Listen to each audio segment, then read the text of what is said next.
Keeping a useless guy like you here any longer is a loss for the company. Go home. I had just returned to the head office after 10 years at a branch office, and my boss, Mr. Nesbitt, threw his coffee at me. He was the type of person who didn't do any work and harassed his subordinates in various ways if he didn't like them. I knew when I heard those words, there was no other line I could think of that was as unconvincing as that one. But there was no point in talking back. I decided it was better not to provoke him, and I agreed with him. I'll clean up and go home then. Of course, I was lying about going home, but I had to give up on the tasks I was going to do after this. As I was thinking about what to do with the wet floor, the CEO appeared. The pale-faced CEO was worried about me and decided to call those who had gathered there to the conference room.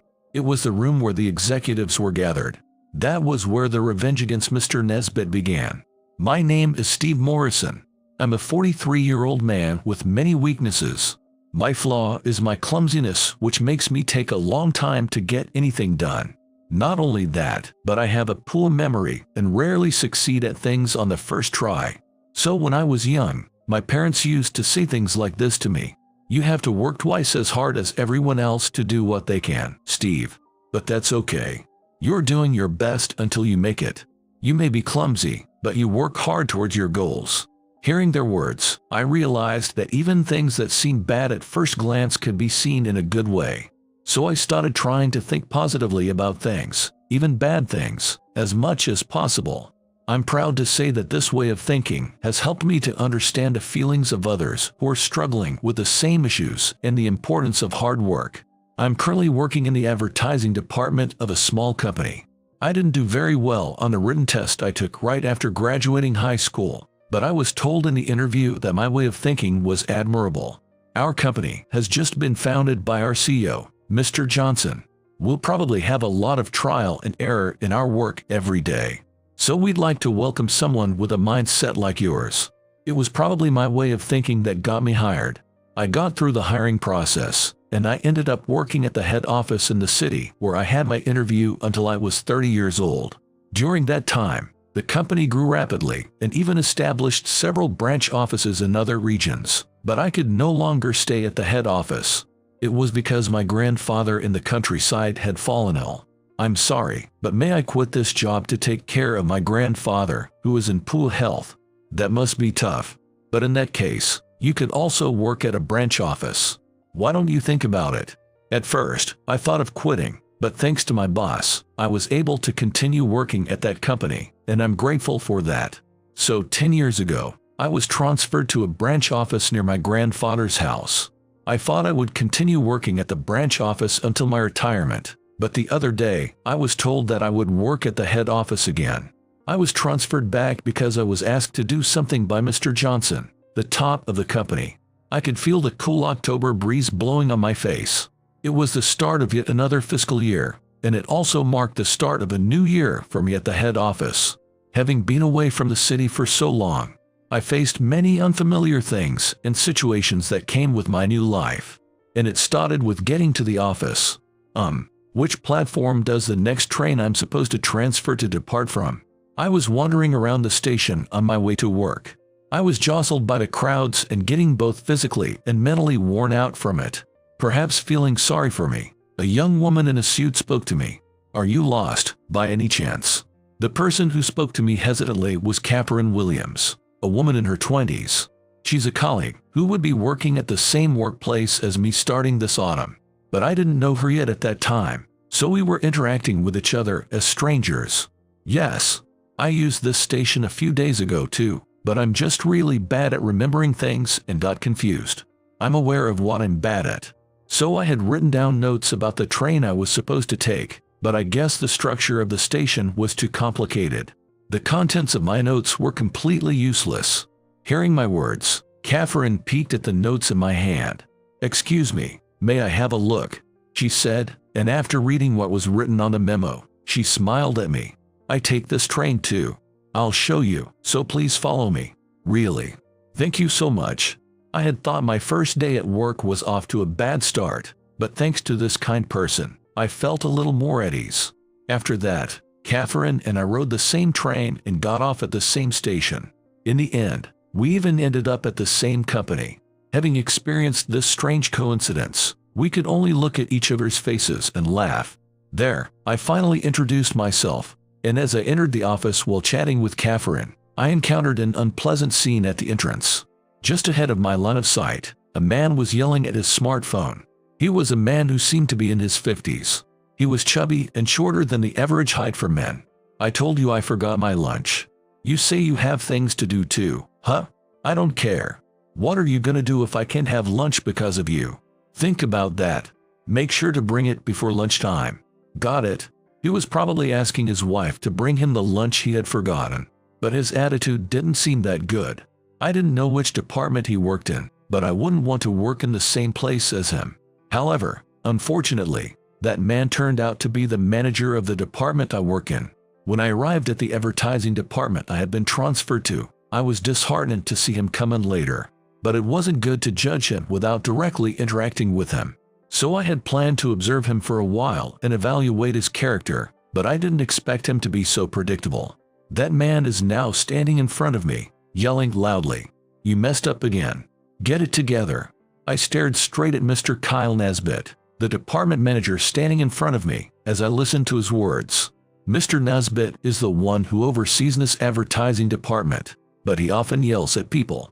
"You really are useless. I can't believe you've managed to live this long like this. Aren't you ashamed to be breathing the same air as everyone else with that carefree face?" Although it's important to scold someone for their mistakes, it's a boss's job to ask why they made the mistake and guide them to improvement after that. But he only vented his unpleasant feelings to others and did nothing more. My colleagues who were working near us were also frowning and looking at Mr. Nesbitt. Mr. Nesbitt is yelling again. I wish he'd stop. I can't focus on my work. I know, right? I feel sorry for Steve too. Mr. Nesbitt would immediately yell whenever there was something he didn't like, and he didn't do any work at all. Instead, he often slacked off and surfed the internet. So he had almost zero trust from his subordinates and received cold looks from them. Regardless of whether he knew about this or not, he continued to make snide remarks to people until his mood got better. "You really are a clumsy and useless guy. I can't believe you've been able to stay here until now. I'm sorry." I just kept apologizing and waited for his anger to subside. This had been happening a lot lately, so it was tiring. About half an hour later, Mr. Nesbitt got bored and let me go. "That's enough. Get back to work." Being told that, I sat at my desk and sighed. While pretending to be dejected and hanging my head, I quietly checked the item hidden in my suit pocket and turned it off. Checking the computer on my desk, there was one email from the CEO, Mr. Johnson. It was short and simple, but it conveyed what I wanted to hear well enough. "Is there anything getting in the way of what you need to do? Do you need anything?" I simply replied with an equally short message. "I'm fine. Thank you." I accepted a request from Mr. Johnson, and there was something I needed to do in this department. It was deeply connected to Mr. Nesbitt, who was yelling until just now. I've been carrying out the request without a hitch for now, but given the environment, I was feeling stressed and let out a deep sigh unintentionally. Catherine, who was sitting at the next desk next to mine, must have misunderstood. She apologized with a regretful face. "I'm sorry. It was actually my mistake." She joined this department at the same time as me and was a new employee. She would usually get her job done without any issues, but she would make a lot more mistakes when her nerves got the better of her. That was why she sometimes got scolded by Mr. Nesbitt. It's wrong for the manager to just yell at an employee who's still new, thinking that I would sometimes cover up for her like this. "Don't worry about it. I did it because I wanted to." I spoke in a cheerful tone so she wouldn't be bothered by it. But Catherine seemed to be serious. "I'll try not to have anyone cover for me next time. I'll do my best to make as little mistakes as possible." Saying that, she made a fist to declare her determination. She had been harassed by a boss at another company, and as a result, she had hopped jobs here. She probably didn't want to switch jobs too often in such a short period of time. The pressure of not being able to make mistakes seemed to be triggering them. "Please don't be too hard on yourself. You won't even be able to do the things you can do." Looking at her, I felt that I couldn't just leave her like that. It was probably because I was also clumsy and made a lot of mistakes, so I was concerned about her. A company that doesn't value young people with a future has no future itself. If Mr. Nesbitt continued to do as he pleased, employees who got discouraged by their mistakes might start hiding them, and their motivation might decrease, leading to lower work efficiency. That's why I had to do something about Mr. Nesbitt quickly. However, contrary to my determination, Mr. Nesbitt's attitude didn't change at all, and the department's environment remained unchanged. Our company's HR was competent, and the people who decide on transfers should be sending the right people to the right places. So what was going on? I couldn't help but tilt my head in confusion. Just when I was wondering about this, a male colleague told me the reason. Mr. Nesbitt was hired to replace someone who retired due to an injury. I didn't know that because I was working at a branch office, but apparently, someone had fallen by accident at the head office a few years ago. A male employee who was taking a break while leaning out of a window fell over for some reason. That person was the manager of the advertising department, and there was no one in the company with similar skills, so they put out a job opening. However, it was a sudden incident, so the interviewers probably didn't look at the person's character properly. As a result, Mr. Nesbitt ended up being hired. Catherine, who was also there and heard the story from the male colleague with me, spoke to me with an indescribable expression. The person who did the interview probably never thought someone like Mr. Nesbitt would join us. The HR at my previous company was in a terrible state with bribes and such, but the people working here are okay. The somewhat melancholy tone of her words revealed the hardships that Catherine had gone through. The work environment she was in before sounded quite miserable. If this department, which was her second workplace, was the same environment as her previous one, it would definitely be tough for her. I felt a little more at ease, knowing that covering for her wasn't a mistake. Thinking about how my actions benefited someone else gave me a little more motivation to work in such a harsh environment. As long as I was an employee of this company, I had to do my job properly, no matter what kind of person Mr. Nesbitt was. So every day, as employees of the advertising department, we would put the finishing touches on poster designs for products and discuss what catchphrases to use. I think we should avoid overly sharp phrases this time in order to appeal to a broad range of people. Not many people understood the phrase we used last time. It's fine if we're targeting a specific customer base, but I don't think that'll work this time. We came up with a few ideas and wrote down the main ones on a whiteboard. If there was something that caught our interest, we would deepen the discussion and proceed like that. Right now, the employees have warmed up and started coming up with various ideas. But that was when Mr. Nesbitt came to ask me for a favor. "Steve, you're useless, so leave this room for a bit." "What?" "My wife is coming to drop off something I forgot, so get it for me." Apparently, he had forgotten something again. He could go himself, but he deliberately picked someone he didn't like and made them get it for him. I was amazed at his underhanded methods. I wanted to tell him to do things like that himself, but at that moment, the discussion between the employees was getting good. I didn't want to stir up trouble and ruin the ideas that were coming together. I understand. So I obediently left the room. After leaving the office, I immediately encountered someone wandering the hallway. That man, 2 years older than me, was the CEO, Mr. Michael Johnson. I had the chance to talk with him occasionally since joining the company, so we had a decent relationship. We weren't very close, but we weren't complete strangers either. We had a strange relationship. He seemed to be troubled by something. Where was the conference room again? Come to think of it, I heard that a part of the office had been renovated a year ago. I found that out when my colleague told me about Mr. Nesbitt's personnel issue the other day. Part of the layout of this company's building changed. The construction was supposed to prevent the accidental fall that occurred several years ago from happening again, but they also found that other parts of the building were deteriorating, so they made some changes to those parts too. Because of that, the CEO seemed to be lost. It was said that Mr. Johnson was well known at the head office as a CEO who makes a lot of rounds. He had a good reputation as a CEO who looked out for his subordinates, but I knew something about him that people didn't. Mr. Johnson had a terrible sense of direction. While he was wandering around, the employees probably misunderstood his actions. "Where are you headed, sir?" The man in front of us was the one who led us. I couldn't just leave him, so I called out to him, and Mr. Johnson's face lightened up. "Oh, Steve, you're a lifesaver. Everyone's working now, so I felt bad about asking someone for directions. Could you show me the way to the conference room? Yes, sir. Please follow me. At times like this, I thought about how tough it must be considering his position. As the leader of this company, Mr. Johnson had to be reliable, so he couldn't really ask people for help. His pride could have also made it hard for him to talk about his lacking sense of direction to others. When we arrived in front of the conference room, Mr. Johnson thanked me with a relieved look on his face. Thank you. By the way, how's that investigation I asked you to do going? Well, it's going all right, I guess. I couldn't say much about what he asked there, so I just gave a short reply. When I showed him the device I had in my pocket, he nodded. I see. If you're making progress, that's fine. I'll keep counting on you. Yes, sir. Understood. I think Mr. Johnson is a good person. Even though he has no sense of direction, he looks out for his subordinates. I worked at this head office until 10 years ago too, but even then, I rarely heard any bad rumors about him. So I wanted to do my assigned work well so that I could be of service to him. As I renewed my determination and walked down the hallway after parting with the CEO, Mr. Nesbitt came for some reason. I had no idea why, but his face was bright red with anger.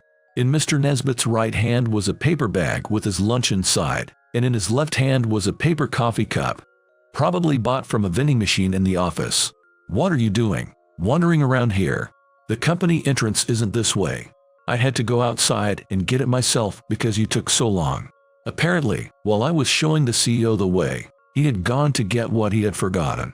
As bad luck would have it, at that exact moment, music indicating the start of the lunch break started playing over the office pass system. I'm disappointed you can't even run such a simple errand. I don't need you anymore. You're fired.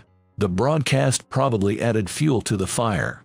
He spoke in a fit of anger and dumped his coffee on my head.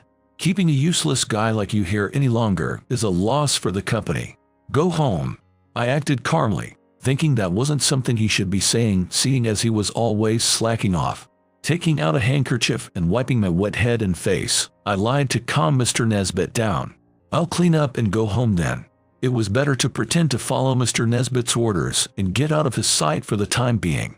There's no telling what he would do if he stayed furious. I had no choice but to give up on the tasks I was going to do in the afternoon to avoid riling him up further. But putting that aside, it would be a pity if someone slipped and fell because of the wet floor. Someone might fall over if the floor is this slippery. That's what I had meant when I told him I would clean up. Looking around, employees who had taken a break from their work were starting to come and go in the hallway. I didn't want to cause injury to those who were not involved. Well, cleaning up is a fitting job for a good-for-nothing like you. Hearing my words, Mr. Nesbitt threw the empty cup at me and then tried to leave. In the midst of that exchange, an unexpected person appeared. Steve, what happened? You're drenched. If you think about it, this was right in front of the conference room where Mr. Johnson had just entered. So when the commotion occurred, it was only natural for those inside the room to come check on the situation. Not only was Mr. Johnson there, but even my colleagues were gathered around too. Steve, thank goodness. We were worried because you didn't come back. Catherine and the others who found me were relieved. They probably thought that I was taking too long for the simple task that Mr. Nesbitt gave me to do. So it seemed they were looking for me. I felt bad for making them worry. Catherine looked relieved, but immediately noticed me being drenched in coffee and was taken aback. Are you okay? How did this happen? Catherine, who rushed over with a worried look on her face, offered her handkerchief and wiped my head and face. As I started feeling a bit embarrassed, I became aware of the eyes on us. It was the employees who had taken a break from their work and having lunch. If we all stayed in the hallway like this, we would get in the way of passersby. So, Mr. Johnson called someone on his smartphone and urged us to enter the conference room. I asked the part-time staff on break to clean up here. For now, until they come. Kyle, could you stand here so no one slips and gets injured? What? Yes, sir. Hearing Mr. Johnson's orders, Mr. Nesbitt nodded instinctively. After nodding with a blank expression, he seemed to realize something. He probably noticed he had been left out. Before Mr. Nesbitt could say anything, Catherine and I quickly entered the conference room with Mr. Johnson. There were several executives inside the room. They were probably about to have a meeting here. Catherine and I got nervous as the important people who ran the company looked at us. Now then, let's hear what happened in order. What? Right now, sir. I was surprised that we were going to talk about what happened earlier under these circumstances, but when I thought about it, it seemed like there couldn't be a better opportunity. If I could give a good explanation, a lot of people would learn of everything Mr. Nesbit had been doing. Having made up my mind, I started speaking in a loud voice so everyone there could hear. Actually, this is what happened earlier. Then I took a few minutes to explain the incident that had occurred and the verbal abuse we received on a regular basis. Catherine and the others added anything I didn't know I forgot to mention, so I should have covered everything. After hearing all this, Mr. Johnson looked sad. The executives in the same room also had stern expressions on their faces. I can't believe something like that was happening in the advertising department. Today's meeting is important, but we can't ignore this either. Yes, you're right. It's also very important to ensure our employees can work with peace of mind. In the midst of all this, Mr. Nesbit entered the room. The part-time cleaners had probably arrived. They were probably mopping the floor where the coffee had spilled by then. Jeez. They looked at me like I was the bad guy. He entered the room while muttering something, and at first he had a dissatisfied face, but he froze upon seeing the situation inside. He seemed to be overwhelmed by the atmosphere in the room where the executives were gathered. Mr. Johnson spoke to him. I just heard the details from Steve and the others. It sounds like your attitude has been quite abysmal. That can be. I've been working hard. Of course, Mr. Nesbit wasn't the type of person to reflect on his words and actions. He hurriedly denied it. You guys told the CEO nonsense. I'm sorry, sir. They're a bunch of compulsive liars and such a handful. Then, he glared at us and gave the CEO an apologetic smile. But Mr. Johnson didn't trust his words. Were they really lies? They had provided us with such detailed information that it didn't sound made up. And there's proof too. I don't think you can talk your way out of this. Mr. Johnson gave me a look, so I took out the device I had been using for some time out of my pocket. It was a voice recorder that had been recording Mr. Nesbit's verbal abuse daily. When I pressed the button to play it, the room was filled with numerous instances of verbal abuse which were hard to listen to. I'm lucky. It's a good thing I was able to join a company at a good time. If you work diligently a bit at first, the people at this company will feel indebted to you. Thanks to that, they'll turn a blind eye even if you do some shady things. Gradually, the atmosphere in the room got so chilly that even the most insensitive person could tell. Each time a piece of audio evidence was played, Mr. Johnson and the executives' expressions became more grim. There are some real idiots here. You can't find such an easy job at other companies. Ha ha ha. All these words were said in the office during the day while we were working. They were words that showed he didn't care at all about other people's feelings. No one would be pleased to hear Mr. Nesbit's remarks. Mr. Nesbit's laughter coming from the voice recorder was drowned out by his own words. It's a lie. These are blatant lies. It's just someone acting with a similar voice. Don't be fooled. Mr. Nesbit made such claims in a strained voice, but Mr. Johnson replied coldly, "We'll find out when we get to the bottom of it. Will you cooperate with us?" Seeing Mr. Johnson direct a sharp gaze at him, Mr. Nesbit dropped to his knees on the spot, looking desperate. As Mr. Johnson said, Mr. Nesbit's words and actions would be investigated in detail later. As a result, a large amount of the misdeeds he committed until then came to light. Even Mr. Johnson, who had requested the investigation, was taken aback, as he could not imagine there were that many. Mr. Nesbit's evil deeds had all been revealed, and they decided that the natural course of action would be to fire him. Now, he spends his days in the office with a stunned look on his face. Why is this happening to me? I don't understand. I could have had it a lot easier with this company. I don't think he can hand over his duties to the next person in that state. Inevitably, we're the ones who handled his duties, as it has always been.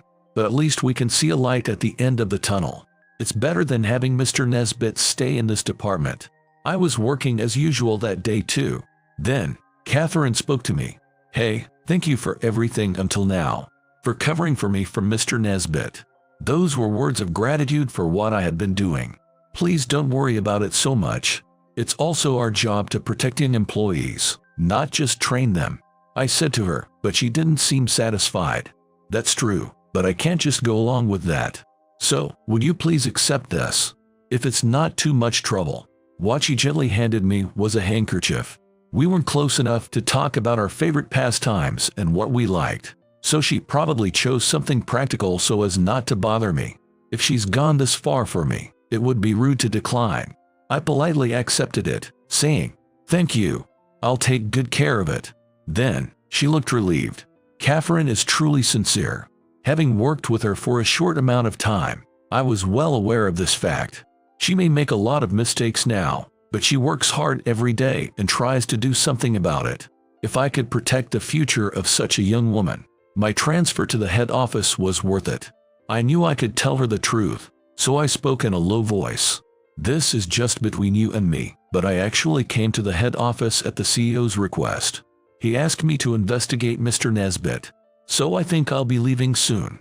Then, Catherine covered her mouth with a surprised face. "Is that true? That's kind of sad." Despite our short acquaintance, she seemed to regret parting ways, even with a guy like me. She continued speaking with a disappointed tone in her voice. "I wanted to talk with you about lots of other things, but I guess it can't be helped then. If I return to the branch office, things won't be the same as before. Even if we work at the same company, we won't have a chance to keep in touch with each other if we work at different regions." Honestly, I was also disappointed because I wanted to watch over Catherine's growth a bit longer. After that, Mr. Nesbitt continued to spend his days listlessly. However, no employee cared for him, who had been hurling verbal abuse at people instead of doing his job. On his last day, conversations with him were at a bare minimum, and no one approached him to say goodbye. However, he was muttering words that sounded like complaints when he left the office. Someone who was walking nearby told me what he said. Mr. Nesbitt directed a resentful gaze at the company building and apparently said this: "I hope this company will go under." It seemed he had no regrets until the very end. When he joined this company, he apparently replaced his predecessor by getting a reasonable amount of work done, so he was probably someone who could do it if he tried. That's why I think it's a shame. Later, I heard that Mr. Nesbitt, who left this company, divorced his wife. It seemed that they did not get along with each other on a regular basis, so it was probably inevitable. After his wife gave up on him, he could have tried to get another job with another company, but he didn't. The world must be full of people trying to frame me, as if I could work with people like that. He became so paranoid that he no longer had the will to leave the house. I heard that was the cause of his health deteriorating. No one knows what happened to him after that. As for me, I returned to the branch office I worked at and am spending my days working as usual. It was lonely working in an office without Catherine and the others, but I got used to it after a few weeks. I occasionally exchange emails with them, so that's probably helped too. However, I was surprised when Mr. Johnson showed up after a while. It seemed he felt that he owed me more than I realized. Mr. Johnson told me a surprising fact. "You may have forgotten, but I spoke with you 20 years ago, Steve." "What? Is that so?" "It was back when you were working at the head office. The company had just been founded then too, so I got lost inside the office." With a mixture of nostalgia and shame on his face, Mr. Johnson grinned sheepishly and told me about that time in detail. I thought that as a CEO, I need to be respected, so I was putting on a brave front back then. That's why I couldn't tell anyone that I have no sense of direction.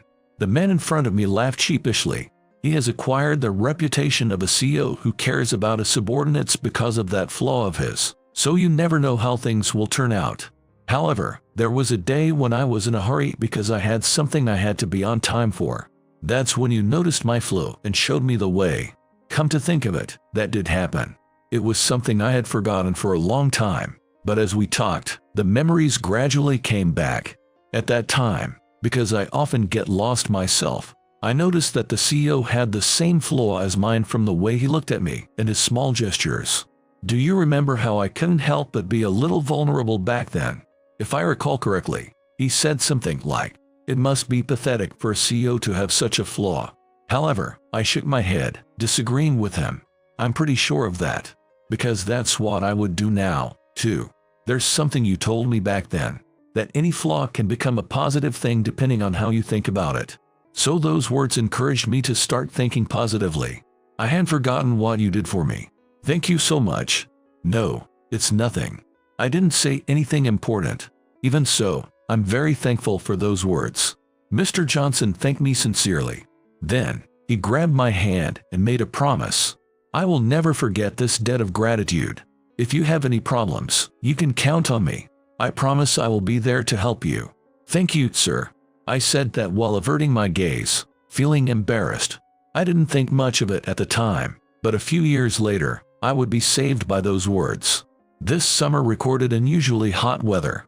Several of the branch office's air conditioning units broke down, and a large number of employees suffered from heat stroke, but the head office sent us new equipment and staff. Long time no see, Steve. This time, it's my turn to help. I was truly grateful to Mr. Johnson when I was reunited with Catherine, who had matured, and we were able to work together again. That led to my marriage with Catherine. We have a child and a happy household. I don't have many expectations for the adorable little girl who was born. I'll be happy as long as she grows up carefree. But this is what I tell her about the idea of having flaws. Whatever flaws you may have, there is always a positive side to them if you change the way you look or think about them. Really. Okay. I won't forget it, Dad.